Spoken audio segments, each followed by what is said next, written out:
तो ये वाली जो जनरेशन की बच्चियां हैं ना, इनको इतनी समझ है हमने क्या पहनना है, हमारा सेटअप कैसा हो। हाँ बिल्कुल। मेरा सेटअप तो मेरी अम्मा ने गुब्बारे लगाए हुए थे, मैं तो आज तक ये बताती हूँ कि मेरी शादी पे गुब्बारे लगे हुए थे। आपके टाइम का क्या निदा, मेरी बहन की शादी 5-6 साल पहले हुई है, उसका भी कोई पार्टिसिपेशन इसमें नहीं था, ये थीम होगी, ये डे लाइट होगा, ऐसे होगा, कुछ भी नहीं था। नॉर्मल जैसे होती थी शादियाँ वैसे होती है। अब आया है फैशन के ये थीम होगी, हॉलीवुड नाइट होगी, गेम नाइट होगी, अब आया है सब। और जो पूरा देखो जिस तरह तुम्हारी रील बनी हुई है कि कहाँ शूट होनी है, ये सब तुमने तय किया हुआ था। इसके पीछे दुल्हन का बहुत दिमाग चाहिए होता है। इतना चलता है कि मैं कहती हूँ ना चले भाई, मैं अपने इवेंट्स नहीं एंजॉय कर सकी इस चक्कर में। हम पागल हो गए थे काम कर कर। मुझे ऐसा लगा मैं डायरेक्टर और प्रोड्यूसर और कोई आर्ट फिल्म की शूटिंग मैं यही करे जा रही हूँ, ऐसे करना है, वैसे करना है, ऐसे शॉट्स होंगे।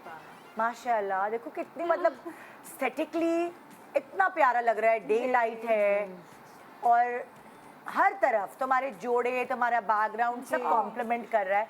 अच्छा, और फिर सब आपकी मतलब की चीजें, तो आपका बजट भी आपके हाथ पे रहता है कि मुझे ये चाहिए, किस तरह करना है, क्या करना है। लेकिन मुझे ऐसा लगता है कि आजकल जितनी दुल्हनें प्लानिंग करती हैं ना, उनके साथ एक पूरी टीम होनी चाहिए प्लानिंग की। हाँ। क्योंकि दुल्हन के लिए her self being the bride एक वैसी ओवरवेलमिंग एक्सपीरियंस होता है, ऊपर से इतना स्ट्रेस। मुझे आज तक कहते फूल आ गए, केक आ गया, मैं यही करी थी भाई पूरा दिन। हाँ नहीं, तुमने ज्यादा तुमने उसके ऊपर ज्यादा जिम्मेदारी अपनी रखी हुई थी ना, वरना बहुत सारे ऐसी बच्चियां होती हैं जो अब्बा, भाई, अम्मा, वो सब, जैसे मेरी अम्मी ने, मेरे अब्बू ने सब संभाला। मुझे अपनी शादी का कुछ नहीं पता कि क्या है, नहीं क्या होना चाहिए। एटलीस्ट आप अपनी शादी तो एंजॉय कर सकते हैं। एक्चुअली इन सब के भी कपड़े क्या होंगे, थीम क्या होंगे, मम्मा ये नहीं, ये करना, वो भी मैं ही करती हूँ, तो ये लोग भी मुझ पे ही छोड़ देते हैं सब कुछ। तो इसका मतलब फुल। तो तुमने अभी रुखसती का कुछ सोचा है कि भाई तुम अपने ऊपर जिम्मेदारी लोगी या नहीं लोगी? अब मैं मम्मा को ही कहती, मैं कुछ भी नहीं करने वाली, बस ये अभी कह रही है ये सब कुछ जब वक्त आएगा ना सब कुछ खुद कर रही होगी। नहीं, मैं मतलब इतना स्ट्रेस नहीं लूंगी छोटी छोटी चीज़ों का। केक आए नहीं आए, फूल पिंक की जगह रेड आ गए, खैर हो गई। इन बातों का स्ट्रेस नहीं लेना चाहिए। कोई फिल्म थोड़ी बना रहे हैं हम, कोई बात नहीं, इवेंट जैसा भी हो गया। हाँ, बस इतना नहीं स्ट्रेस। क्योंकि ये होता है ना, बाद में वीडियोस वगैरह देख के बड़ा मजा आता है, क्या मजा आता है। अच्छा। और पता है मैंने एक चीज देखी है कि जो भी गड़बड़ हुई थी ना, वो किसी को नहीं पता चली, बिल्कुल भी पता चली। जो हमें पता होती है किसी को कुछ पता नहीं। यही बात मैं हरीम को भी कह रही थी, कुछ एक दो चीजें ऐसी थी जो नहीं हुई थी, तो मैंने कहा हरीम ये हमें पता है ना, किसी को नहीं पता। और उसका मैं स्ट्रेस ले रही थी। मैंने कहा ये नहीं हुआ, ऐसे नहीं हुआ, यहाँ ये वाली लाइट होनी थी, यहाँ ये वाला फूल होना था। मम्मा ने भी कहा भाई इवेंट हो गया, खैर है, खैरियत से, बस छोड़ दो कौन से कलर के फूल थे। मेकअप चेकअप तुमने कहाँ से कराया? राबिया नम से करवाया था। अच्छा, उनके सैलून से? 3 दिन का, सिर्फ मेहंदी लगाई का मेरा सैब्स का था। अच्छा, चलो ये तो सॉर्टेड था कि भाई यहाँ कराना है, ये कराना है, ये तो हो गया। अच्छा भाई, अब हम आते हैं हरीम की तरफ। तो हरीम की हमने सारी तस्वीरें हमने देखी, हमने एंजॉय की। ये इससे फ़ायदा पता क्या होता है, जो दूसरे लोग जो होते हैं वो देख रहे होते हैं, उनको लगता है वो भी है इवेंट, है ना? तो यहाँ मुझे लगता है तुम्हारी जिम्मेदारी अम्मा ने संभाली या तुम? बिल्कुल नहीं सारी मैंने, वो जो रहमा का हाल था वही मेरा भी हाल था। मैं और हरीम था सेम, मैं भी और हम आपस में कोऑर्डिनेशन में थे, क्योंकि हम दोनों की शादी 1-1 महीने के अपार्ट थी। ये मुझे कॉल करिए, मैं ऐसे कॉल करी। हमारे ड्रेस के डिजाइनर भी ऑलमोस्ट सेम थे, हमारी पीआर मैनेजर भी सेम थी, हमारा इवेंट प्लानर भी सेम था और हमारी शादी की डेट भी सेम थी, बस महीना लगता। और हम एक दूसरे की शादी में नहीं जा सकते। मैं भी न्यू ब्राइड थी, ये भी न्यू ब्राइड थी, बट चले हो गया था। अच्छा, अब चलो शुरू करो। माइयो से शुरू कर रहे हैं। पहले माइयो का इवेंट, पहले माइयो की पिक्चर तो दिखाएं। हाँ, अब बताओ, तुमने इसकी जोड़े की भी दिखाएं picture.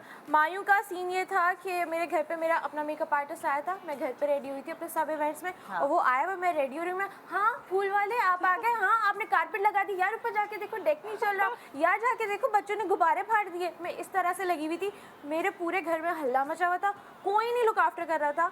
I was the only one और मैं शूट पे थी, और मेरी अम्मा मेरे मायू वाले दिन शूट पे, और मैं मम्मा को कॉल करी, मम्मा आप किधर हो, घर पे मेहमान आए हुए, मुझे रेडी होना है, मेरी माइयों में क्या क्या देखूं। मैं उस टाइम पे ब्राइडजिला बनी हुई थी। मेरी मुल्तान से कोई 30 लोग आए और वो घर आ रहे हैं और मैं शूट पे जा रही हूँ।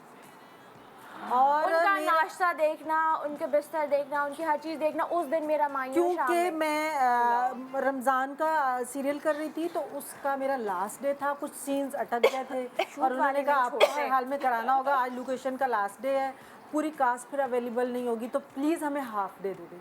तो मैं कोई 6 बजे तक, शाम 6 बजे तक शूट पे थी, और 7 बजे मेरी मायू शुरू होनी थी। 7 बजे मायू शुरू होनी थी, और मैं शूट से आके मैंने शूट के कपड़े पहने हुए हैं, मैंने शूट का ही मेकअप किया हुआ है, शूट के ही बाल बने हुए हैं, मैं इसके मायू वाले दिन कोई तैयार नहीं हुई थी।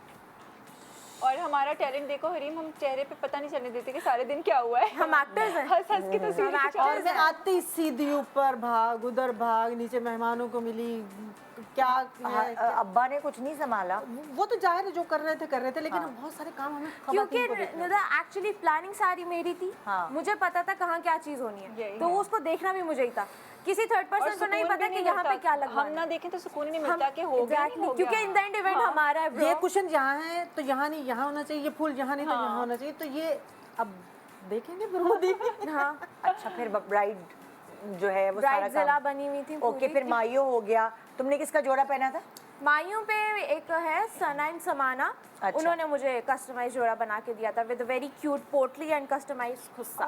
क्यों? हाँ, इस्लामाबाद से हैं वो लोग। अच्छा। उन्होंने बहुत तुमने अच्छे कैसे से ढूंढी इस तरह सब रिसर्च करके? नहीं, मम्मा की आई गेस वो फ्रेंड है सना एंड समाना, अच्छा। तो मम्मा ने उनसे पहले कपड़े बनवाए हुए हैं और वो अच्छा। बहुत अच्छे डिजाइन करती है। नो डाउट मेरा मायूं का जोड़ा जिस तरह से मैंने सोचा था, चाहा था, बिल्कुल वैसा। वैसे उन्होंने कहा कि हम आपके मायूं का ड्रेस बनाना चाहते हैं, तो हमने कहा ठीक है, तो उन्होंने बहुत एफर्ट के साथ बहुत प्यारा बना के भेजा। अच्छा, फिर आ गए मेहंदी।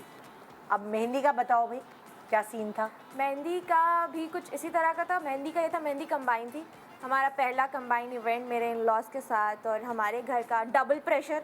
हालांकि मेरे हस्बैंड के साथ भी वो कंबाइन था, लेकिन हर चीज़ इन एंड मैं ही देख रही थी क्योंकि सब कुछ मैंने ही किया था। वेन्यू पे जाते ही मैं, मेरे इवेंट प्लानर का जो नाम था, मैंने कहा आपने ये नहीं लगाया, मेरा वो बोर्ड कहाँ है, मेरे गजरे की वॉल कहाँ है। मैं एक पिक्चर दुल्हन बनी हुई और गजरे की वॉल ढूंढ रही। हमारे फोटोशूट्स पहले थे, मैं इधर पिक्चर खिंचवा रही हूँ और मैं जाके बोली हूँ यार वकार भाई पीछे आपने वो फूल नहीं लगाया, फूल चेंज करें। मैम आपके आप तस्वीरें तो करवा ली, लाइट जा रही है, 4 तस्वीरें करवाई, फिर जाके खाने की टेबल क्यों नहीं लगवाई, आपने देखना है मेहमान आने वाले, ये सब चल रहा था वहाँ पर। हाँ। और ये सब भी चल रहा था और इतनी लाइवली फोटोशूट। यस, मतलब मतलब इसके दूल्हा पीछे ज्यादा आप- शर्मा रहा था इसमें।